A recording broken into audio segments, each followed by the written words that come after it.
the truth is painful. You can't handle the truth! Welcome to Todd's Truth. Todd wrestles with the truth. My AEW week in review.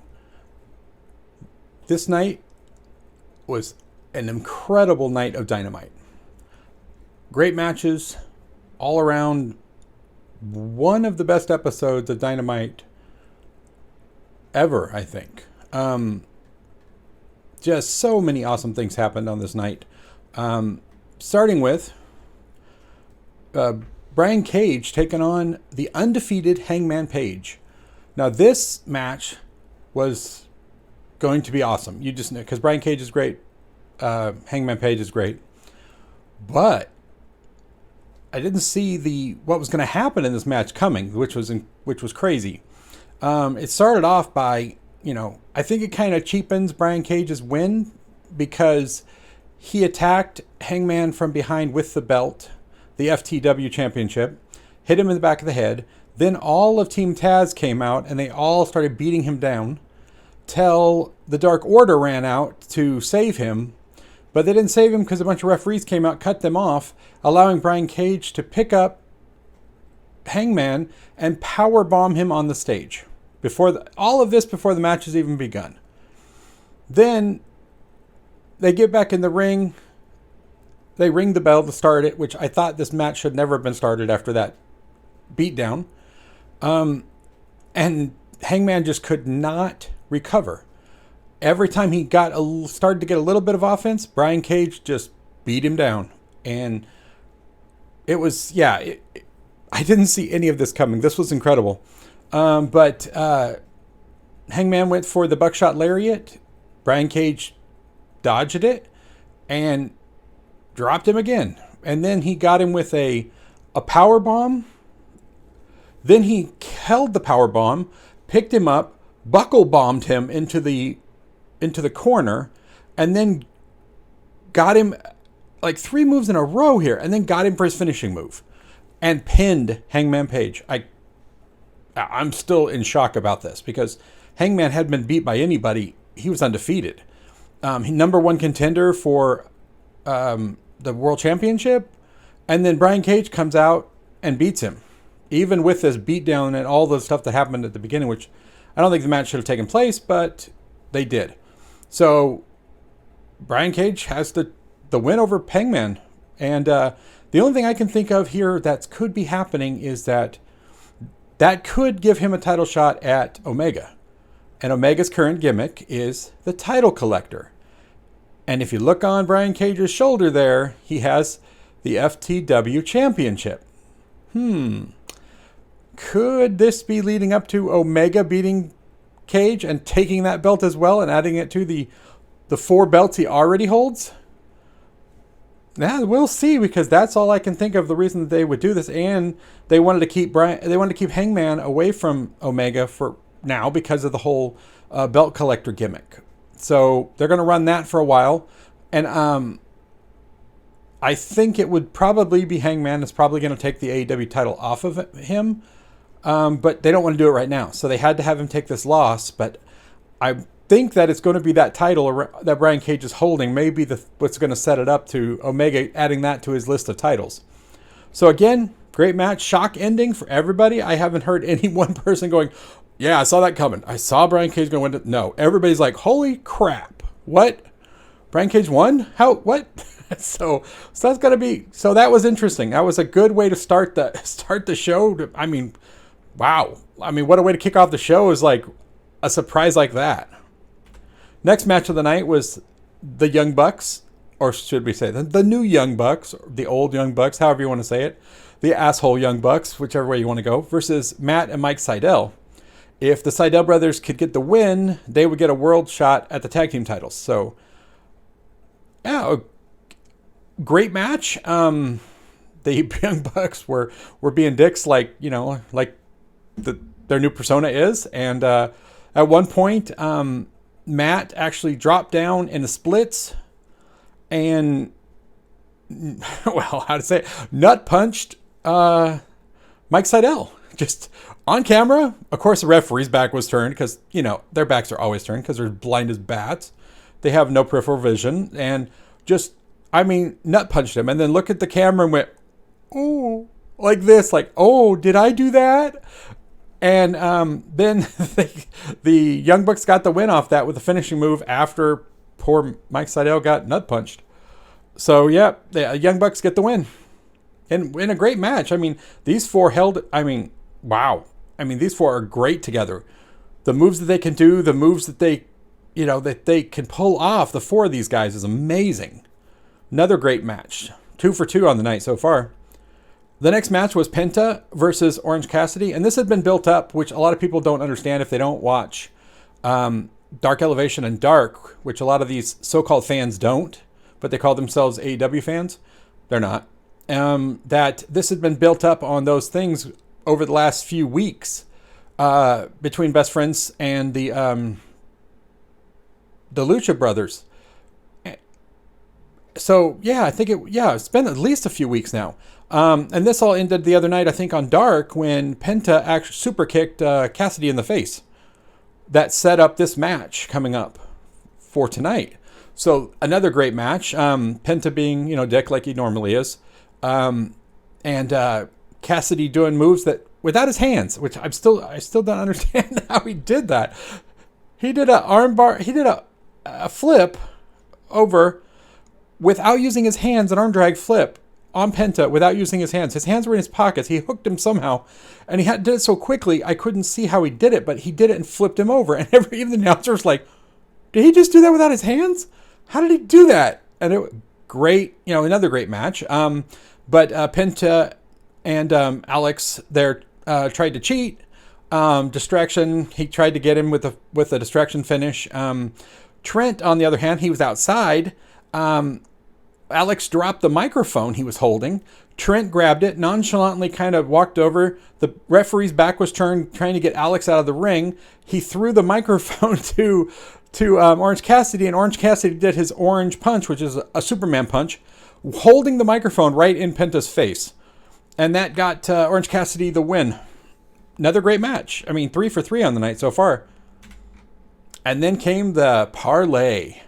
The Inner Circle and the Pinnacle. This should be a class in itself for teaching wrestlers how to talk. This built up this match coming up at Blood and Guts between the Pinnacle and the Inner Circle. More than anything that's even led up to this, the beatdowns, the attacks, the everything. This was amazing. Everybody cut a great promo, but when Jericho is Jericho, he blew the freaking roof off the place with his, and it was amazing. He pretty much destroyed the entire Pinnacle within 5 seconds. It was amazing. If you get a chance, just go watch this. Just watch this Parlay. It was it was amazing. I'm so hyped right now for the Blood and Guts, which is essentially the old WCW War Games, 2 rings inside a giant steel cage. But they're calling it Blood and Guts. So this is going to be pretty awesome to have, all of these guys going at it. And it's going to be, so what happened in the beginning of the Parlay, it was that the Inner Circle are going to be at the disadvantage. Sammy Guevara is going to be in first. That means there's going to be, at one point, there's going to be 2 Pinnacle on 1 Sammy Guevara before the other people start getting brought into the ring. So this is going to be pretty, I am so looking forward to this match next week, that this whole thing, this Blood and Guts thing, should be a pay-per-view. And they're going to do it on regular television. So this is going to be something to get people going, wow. Because you're going to get to see a pay-per-view quality show, but they're going to do it for free on television. So, yeah, watch this thing. It's going to be amazing. So next was supposed to be hearing from Kenny Omega. This started off with a promo of all of the Elite in a limousine. And it turned into Kenny Omega having Michael Nakazawa face in a match. So I'm still trying to figure out how this went from him supposed to be, him talking in the car to this becoming a match. yeah, it's kind of weird that they did this because it was like, but I get it. I get the whole thing that he was supposed to have, have his thugs essentially go beat up people, before that you get a shot at the actual champ. So this was interesting that he decided to do it this way. But so then Michael Nakazawa accidentally hits the horn after all of them were saying, yeah, we're not scared. We're not scared. We're not scared of anything. That whole thing. And then Michael Nakazawa accidentally hits the horn button, and the whole group of them pretty much looked like they just crapped themselves. It was pretty damn funny. But so he sends out Michael Nakazawa, probably because he just did that to him as a punishment, to go face Kingston. But Kingston came out. So he's sitting. So he comes back from commercial break. Michael Nakazawa is sitting in a chair in the ring with his laptop and that stupid headset on.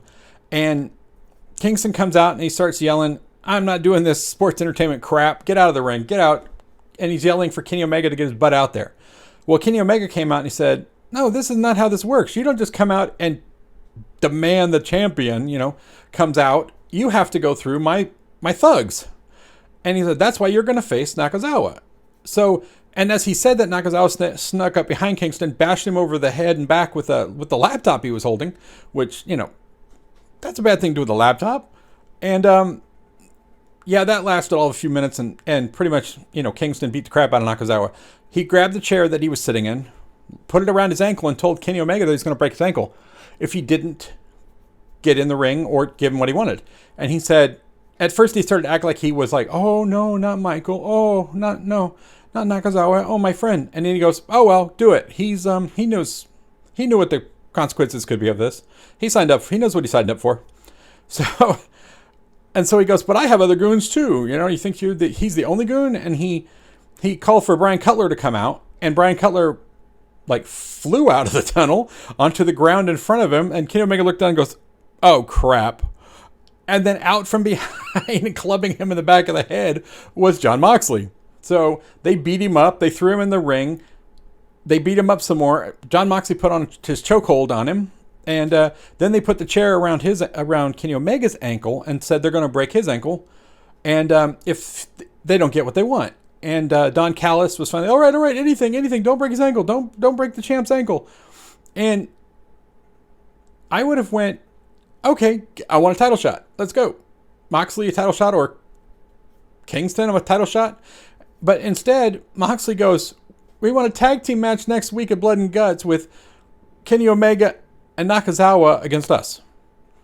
So unless they don't care about the titles, they just want to beat the crap out of these two, then that makes sense. But if you had him in that predicament there, that you could have said anything, because they were like, we'll do anything, and Don Callis was saying it, but that's what they want. They just want to beat up these guys, and they don't care about the titles. It must be because, or else I would have went, I want a shot for all the titles. Let's go.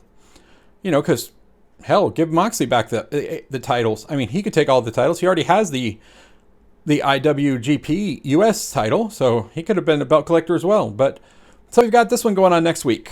So we'll see how that goes. It should be a good match because, Moxley and Kingston are badass mean wrestlers, man. So this could be just turned into just a physical beatdown. Since Kenny Omega's never beat Moxley without cheating. I mean, that's how he got the AEW belt away from Moxley, was he cheated.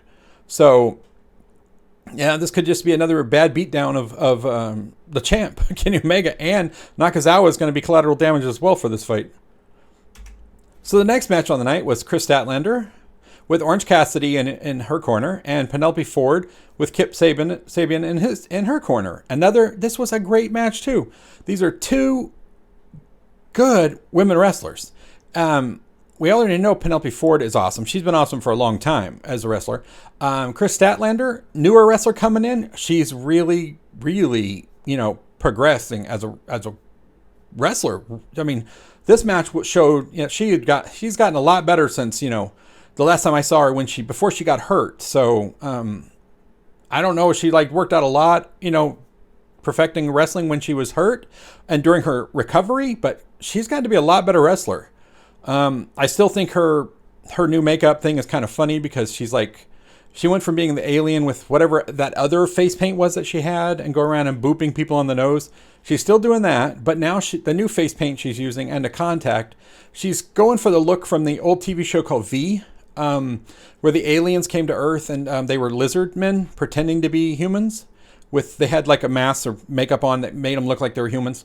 That's what she's looking like right here. She looks like she's one of the lizard people from V. If you want to go online and look up V, the miniseries I think it was back in the 80s, that she looks exactly like them with the lizard look. But moving past that, this was a great match. These two ladies beat the crap out of each other. But it came down to Chris Statlander going for her finishing move, and Kip Sabian went to jump up on the ring to stop her or distract the referee. And Orange Cassidy comes around that side of the ring, grabs Kip's foot and pulls him, so he kind of comes back down, and he goes, nope. That's all he did. And Kip Sabian was like, what? And when Kip Sabian looked back at the ring, Chris Statlander had hit Penelope Ford with her finishing move and got the 1, 2, 3. So that part was hilarious. He just basically grabbed his foot and went, no. didn't actually get into a fight. Didn't do anything. Just, no. Okay. I was laughing pretty hard. I was like, okay, that's pretty damn funny. But yeah, Chris Statlander gets the win here. After this all goes back to the Arcade Anarchy, where Chris Statlander beat up Penelope Ford then and did a powerbomb spinning pile driver powerbomb through an air hockey table. So this was, I think, payback from that. But yeah, Chris Statlander got the win on this one. Another great match. And the next match of the night was this 6-man tag team match between the Nightmare family of Dustin Rhodes, Billy Gunn, and Lee Johnson versus The Factory, this new faction of QT Marshall, Nick Comoroto, and Solo with Anthony Gogo out at ringside. And you just knew something was going to happen because this wasn't going to be a fair match because they brought out 3 guys and 4 guys came out for The Factory. Pretty good match as they were pretty well beating each other up. But again, it came down to Anthony Ogogo sucker punching Lee Johnson in the stomach, which this is his finishing move now or something. It's a gut shot. I mean, I don't care if you're a professional boxer or not. One little gut shot is not going to stop somebody. I mean, it's going to, gut shot. But this is his big finishing move, is the gut shot. So he gut shot Lee Johnson. Lee Johnson fell down. And then Billy Gunn ran over to attack him, and he missed, and Billy Gunn got another gut shot, and Billy Gunn falls down. I'm like, this doesn't make sense. That's not a really great move. I mean, it's a gut shot. But after that, QT Marshall jumped in the ring and pinned Lee Johnson. And then Nick Comoroto grabbed Dustin Rhodes' cowbell and got back in the ring and smashed Dustin Rhodes in the head with it. So they're setting up a match, I'm guessing, between Dustin Rhodes and Comoroto, because he only smashed him in the head with it. So that, and then threw the thing out, and then threw the cowbell out of the ring again. And as they were leaving, QT was lagging behind, or he was mouthing off to them. And out came Billy Gunn's kids, the rest of the Gun Club, and started attacking him. Threw him back in the ring, attacked him, beat him up. The rest of the Factory came back out. They got into a brawl. QT Marshall ducked out of the ring and ran away, like the little coward he is. And he ran out to the Nightmare bus, which pulled up, which they got out of, which is funny because the Nightmare bus belongs to Cody and the Nightmare family, but they got out of it like they'd stolen the bus. And he went out to get back in the bus to leave, and the door opened, and he got kicked in the face and by Cody Rhodes. He was standing in the bus. Kicked him in the face. They started brawling outside. And then they went to some highlights from the match, which was weird that they would do that. And then just so that QT Marshall and Cody Rhodes could climb to the top of the bus and fight more up on top of the bus. So I thought, because they did that, and then there was a bunch of people gathered by the bus cheering on the fight, that Cody was going to toss QT off the bus, and they would catch him. But no, he knocks QT down and then he slaps on the figure 4. And then cinches it in for a few minutes while QT is tapping out. And then Aubrey Edwards, the referee, is on top of the bus with him. So I'm like, why is there a referee on top of the bus if this was the parking lot brawl? Like, they didn't know that, that Cody was supposed to be in the bus and then it was going to cause this fight. But okay, that's how it went down, and it stopped, and then, it went off there when he, and then Cody stands up and poses on top of the bus, look at my big muscles I have. And then it went on to the next segment. So it was really weird that, I don't know. I just thought that was really strange. And then the next match of the night, which was the main match for the show, was a championship match for the TNT title, which I'm actually glad that they're finally back to defending this every week, because it's the television title. It's the TNT title. It should be defended every week like Cody did. But I'm just not agreeing with Darby Allin as a champion. I don't really like him. I don't get his wackiness he's doing. And so this night it was Darby Allin versus 10 of the Dark Order. Another great match. And again, with a finish that I didn't really think that was that great. So it was like 10 locked in his full Nelson, which once he gets that locked in, he starts ragdolling the opponent until the opponent is either unconscious or gives up. Well, somehow the much smaller Darby Allin, while being ragdoll, could still touch his feet on the canvas, and somehow he dragged the much bigger 10 to a corner, near a corner, and then he kicked off the corner, causing 10 to flip over, and he flipped over and then allowed Darby Allin to get the roll-up pin. I still don't understand, because I saw 10 the other night. I think it was on Dark. Put that full Nelson on the Blade, who is bigger than Darby Allin, and 10 lifted the Blade off of his feet, and he couldn't touch the ground. But somehow this much shorter, I don't know, this guy's not very tall, Darby Allin, and 10 is. 10's probably over 6 feet. He locked in the full Nelson on Darby Allin, and he was ragdolling him around back and forth, but Darby Allin could still touch the ground enough to walk or pull himself over to a corner. Yeah, I didn't like this at all. Didn't like the finish. I don't like Darby Allin as the TNT champ. I think there's much, much better caliber of wrestlers in AEW that should hold that belt than Darby Allin. And then they announced, which this is amazing. Can I just say this is going to be awesome? Because that Forbidden Door, as they call it, with New Japan Pro Wrestling, is getting kicked open again. Because here we go. They're going to have Moxley, who is the IWGP US champion, defend the New Japan title on Dynamite, May 12th, against Yuji Nagata, who is a legend. I mean, this guy, the last time this guy was on TNT or in the States for a match, it was on WCW. So that is incredible. I'm like so pumped for this match to see this. And that New Japan Pro Wrestling is letting Moxley defend their title, not in Japan, but on Dynamite. So this is, I mean, wow. Talk about something I didn't think I'd ever see happen. And then after this announcement, for May 12th, we had a backstage thing where Kip Sabian was walking down the hall and there was a camera, and he was like, oh, I don't have time for an interview. I got a message that Miro wanted to see me, so I'm looking for Miro. So the camera, of course, because that's what it does. It follows Kip down the hall and into, it looked like a locker room. Well, it looked like a locker room with a garage door. I'm not sure. And he walked in. He said hi to him, and before he could say another thing, Miro attacked Kip Sabian and just beat the crap out of him.